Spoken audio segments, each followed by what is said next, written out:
அனைவருக்கும் இனிய அன்பான காலை வணக்கம். இன்று 76வது குடியரசு தினம். உலகில் எழுதப்பட்ட மிக நீண்ட அரசியல் சாசனத்தை உடையது இந்திய அரசியல் அமைப்பு. 47 சுதந்திரம் வாங்கினோம், 50 தான் இந்தியா குடியரசு நாடாக மாறியது.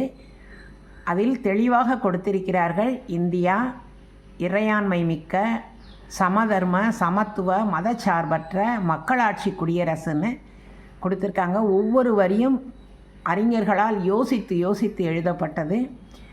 உலகத்தில் அனைத்து போர்களும் மதத்தின் பெயரால் தான் நடைபெறுகிறது. உன்மதமா என்மதமா ஆண்டவன் எந்த மதம்னு ஒரு கவிஞர் எழுதினார்.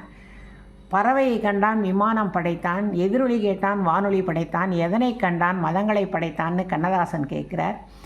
அப்படி இந்தியா மதங்களால் பிளவுபட்டு விடக்கூடாது. உனக்கு உன்மதம் பெரியது, எனக்கு என் மதம் பெரியதுன்னு நம்ம அன்போடு வாழ கற்றுக்கிறணும். உலகத்தில் இருக்க மிகப்பெரிய நீண்ட எழுதப்பட்ட ஆவணம் இந்திய அரசியல் சாசனம். இன்றைக்கி நடக்கிற குடியரசு தின விழா அணிவகுப்பு முப்படைகளின் அணிவகுப்பாக இருக்கும்.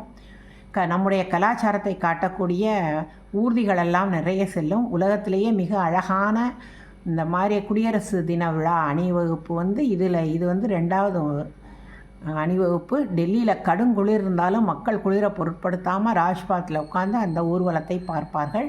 உலகில் சில தலைவர்களை நாம் இதற்கு சிறப்பு விருந்தினராக அழைப்போம். இந்தியாவில் need of the hour self discipline தான்.